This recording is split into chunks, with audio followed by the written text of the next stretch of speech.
La Guerra Civil Española fue un conflicto social, político y bélico, que más tarde repercutiría también en una crisis económica que se desencadenó en España tras el fracaso parcial del golpe de Estado del 17 y 18 de julio de 1936, llevando a cabo por una parte el ejército contra el gobierno de la Segunda República, tras el bloqueo del estrecho y el posterior puente aéreo, que gracias a la rápida colaboración de Alemania e Italia trasladó las tropas rebeldes a la península en las últimas semanas de julio. Comenzó una guerra civil que concluiría el 1 de abril de 1939 con el último parte de guerra firmado por Francisco Franco, declarando su victoria y estableciendo una dictadura que duraría hasta su muerte en 1975.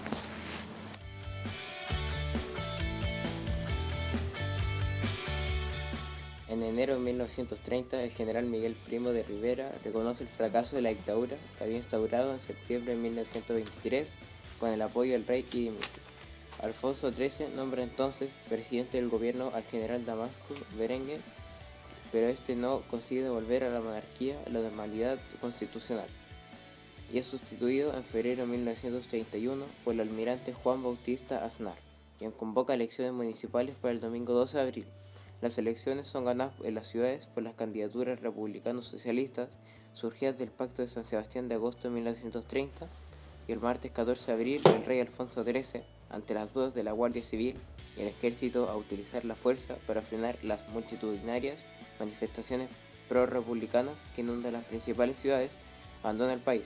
En Madrid, el Comité Revolucionario Republicano Socialista proclama la República y asume el poder como gobierno provisional, presidido por Niceto Alcalá Zamora.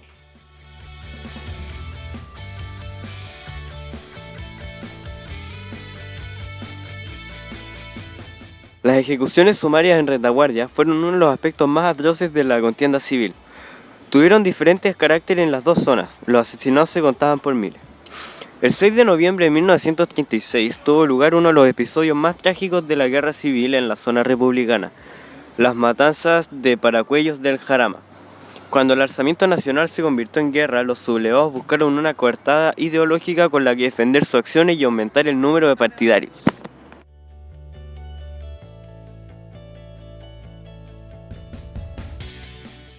Tras la caída del Ebro, a Franco no le resultó difícil avanzar sobre Cataluña, defendida por un ejército maltrecho y bajo moral.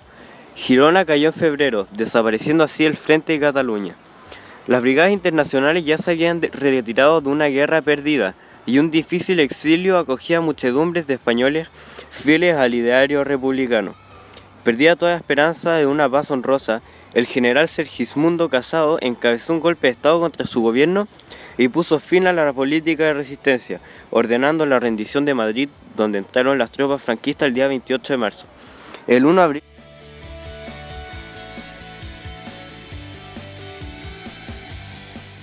la guerra por ambos bandos fue muy elevado, al haber usado el gobierno republicano las reservas de oro para comprar armamento a cabo de las reservas monetarias de la zona republicana.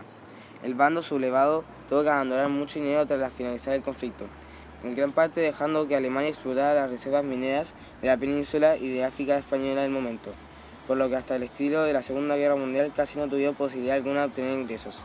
España había quedado devastada en algunas zonas. Con pueblos totalmente asolados, la economía española tardaría décadas en recuperarse. Guerra Civil Española en el País Vasco.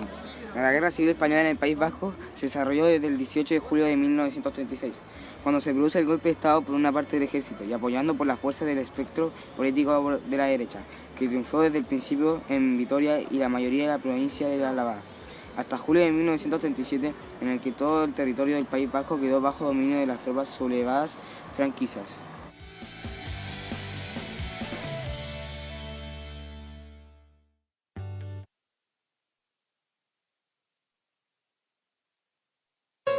El 18 de julio de 1936 comienza la Guerra Civil Española. El conflicto termina 3 años después, el 1 de abril de 1939, con la victoria del bando nacional. ¿Pero cómo se llega a tal enfrentamiento? Para entender mejor cómo se inició la guerra, clasificaremos las causas del conflicto en causas lejanas y en causas próximas. Las causas lejanas hacen referencia a hechos anteriores a la República y las próximas a las que se producen durante este periodo. Entre las causas lejanas podemos destacar 4: oposición radical, el ejército, la escasa modernización de la sociedad y las ideologías europeas. Las 3 guerras carlistas del siglo XIX, las deficiencias políticas de la Restauración y el gran peso social y político tanto de la Iglesia como del ejército acentuaron la brecha existente entre la oligarquía y el resto de la sociedad, sobre todo de los movimientos emergentes, nacionalismo, republicanismo y movimiento obrero, acontecimientos que asientan la radicalización de las ideas de ambas partes. Durante el último siglo, el ejército fue protagonista de los continuos golpes de Estado. Hasta la Primera República, la práctica golpista apoyaba el liberalismo, pero a partir de esta, la mentalidad del ejército se hizo más conservadora, reforzada por las aspiraciones revolucionarias de la clase obrera y por la fuerza de los nacionalismos, sobre todo del vasco y el catalán. En España, la revolución industrial se produjo más tarde y más lentamente que en sus países vecinos.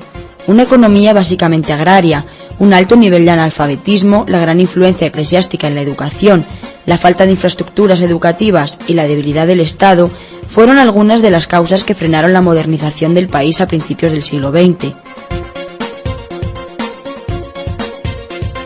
La influencia de las ideologías dominantes en el panorama europeo ayudó a agravar la situación. Por un lado, el comunismo. La victoria de la Revolución Soviética en 1917 radicalizó el movimiento obrero español. Por otro lado, el nazismo y el fascismo acentuaron los ideales de los sectores más conservadores de la España de la época. La causa próxima más acusada es la crisis tanto en el ámbito económico como en el social y por lo tanto también en el político. Esta situación es desfavorable para la República y ante ella se presentan 3 alternativas políticas: un reformismo democrático, el fascismo y el comunismo. La República optó por los cambios sociales a través del reformismo democrático, mediante políticas como la reforma agraria, la separación de Estado e Iglesia, una educación laica y para todos, el sufragio universal y mejoras para la población femenina y la clase obrera.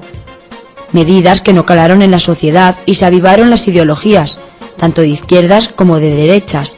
La derecha comenzó a imitar el modelo fascista italiano y mantuvo una oposición fuerte hacia las reformas del gobierno. La izquierda radical comenzó a promover la revolución, oponiéndose a un gobierno que tildaba de burgués.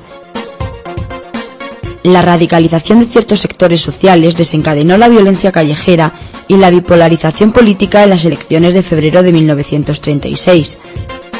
El 12 de julio de este mismo año es asesinado por la extrema derecha el socialista José Castillo.